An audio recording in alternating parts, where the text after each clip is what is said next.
Barbuda, the sister island of Antigua. A beautiful, tranquil, and virtually untouched paradise. Home to about 1,200 residents and also to the Twin Island State's only endemic bird.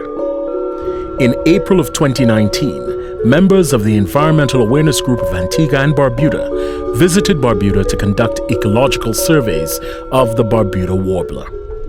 Some years ago, birders from Antigua as well as international birders realized that there was a different species of warbler in Barbuda. This Barbuda warbler could be found nowhere else in the world. We were able to get some funding from the Global Wildlife Conservation to do some surveys in this recent time in 2019.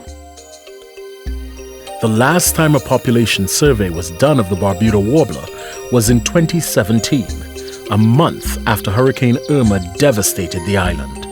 There had been much concern about the survival of the bird after the survey results showed a decline in the estimated population of 3,000. Of course, we would have come in November 2017, so it was directly after the hurricane. So I do think in some of the areas we saw the Barbuda warblers kind of all over the place because they were just looking for anywhere that they were able to get food. This time, I think that the Barbuda warblers, that they're kind of settling back into their routine. The Environmental Awareness Group partnered with Birds Caribbean, Fauna and Flora International, and the Department of the Environment to carry out the updated bird surveys. The relationship between EAG and Birds Caribbean is both organizations are really devoted to conserving birds throughout the Caribbean for Birds Caribbean and Antigua and Barbuda. What we're trying to determine is the population size of the Barbuda warbler, which is endemic to the island of Barbuda. It's the only bird that's endemic to the Antigua-Barbuda country. We've been working very closely with the EAG over the last week and several people with EAG, training them how to do these surveys, counting the birds, and so we can monitor this population from now into the future so that my grandkids can come down and see what I've seen.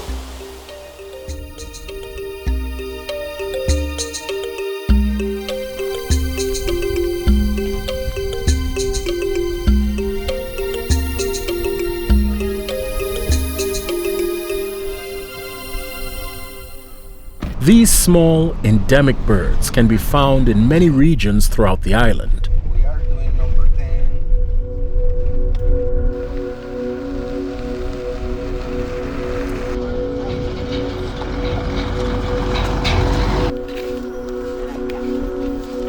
The team conducts the survey by using 3 methods: distance sampling, removal count, and repetition.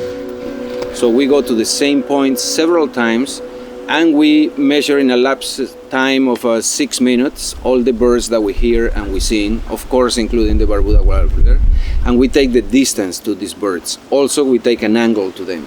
And then we can analyze this data in 3 different ways, and if we hopefully will get the same results or similar results for all this analysis, indicating that our methodology and the data is being collected in a good way, and there is solid data and solid results. And this combination gives the best results.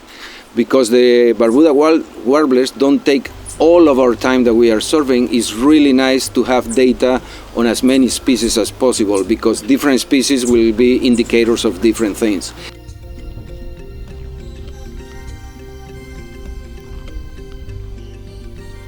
From our goals, we found all the data we needed. Now there are other aspects of the warbler that should be also studying, and that there is basically no information about them, like their breeding season, like their nesting behavior, like their nesting success, where are these nests, at what time of the year. All this data we still don't have. We really have been able to see a lot more birds, kestrels, bullfinches, just such a large amount of wildlife here. I find that the Barbudans, I think they're so accustomed to it that they forget. And so this is where I'm thinking, how can EAG help the Barbudans to have an appreciation for all the environment that's around them? I think that is important for everybody to know about birds. Once you see birds around, it's also a healthier environment anyway that you're seeing birds. And I think it's important for us to continue conserving them.